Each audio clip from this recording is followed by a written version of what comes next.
Assalamualaikum warahmatullahi wabarakatuh. Alhamdulillahirrabbilalamin wa afdhalus salati wa atammu taslim ala sayyidina Muhammadin fakhril anbiya'i wal mursalin wa ala alihi wa sahbihi fi kulli waqtin wa hin amma ba'du. Yang terhormat guru kita yang tercinta Al-Mukarram Abu Yahya. Mudah-mudahan beliau dan keluarga senantiasa diberikan umur yang panjang dalam ketaatan serta sehat walafiat dan serta dipermudah dalam segala urusan dunia maupun akhiratnya, wabil khusus dalam urusan dakwahnya, amin ya rabbal alamin. Dan juga yang kami hormati para hadirin, para pemirsa Al-Bahjah TV dan pendengar setia radioku dimanapun Anda berada. Alhamdulillah, segala puji bagi Allah pada kesempatan yang mulia ini. Allah masih memberikan kita keistiqomahan untuk dapat menyimak majelis yang mulia, yaitu majelis Kitab Riyadhus Shalihin yang rutin kita adakan setiap hari Ahad pagi di Lembaga Pengembangan Dakwah Al-Bahjah Cirebon. Dan alhamdulillah pada kesempatan kali ini insya Allah kita akan bersama membahas tentang hadis Nabi Muhammad SAW yang mengukuhkan tentang haramnya memakan harta anak yatim, tentunya akan dibimbing oleh guru kita semua Abu Yahya. Untuk itu sebelum kita mendengarkan penjelasan yang akan beliau sampaikan, marilah kita siapkan hati dan pikiran kita. Mudah-mudahan kita senantiasa diberikan ilmu yang bermanfaat, amin ya rabbal alamin. Langsung saja kepada guru kita tercinta Al-Mukarram Abu Yahya, dengan segala hormat kami persilakan. Allahumma salli ala Sayyidina Muhammad. Allahumma salli ala Sayyidina Muhammad. Udhkur salata ala Nabi Muhammad.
Al-Fadhilah Habibina Rasulillah Sayyidina Muhammad bin Abdullah wa ala alihi wa ashabihi wa asbaji dirati Anna Allah yurid darjat bi jannah wa infa'ana bi asrarihim wa anwarihim Ulumi fid din dunya wal akhirati. Al-Fatihah.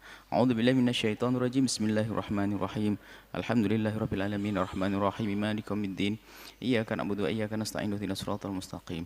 Siratal ladzina an'amta 'alaihim ghairil maghdubi 'alaihim waladdallin. Amin. Al-Fatihah lil sholihin fi ma syaraka rahmatil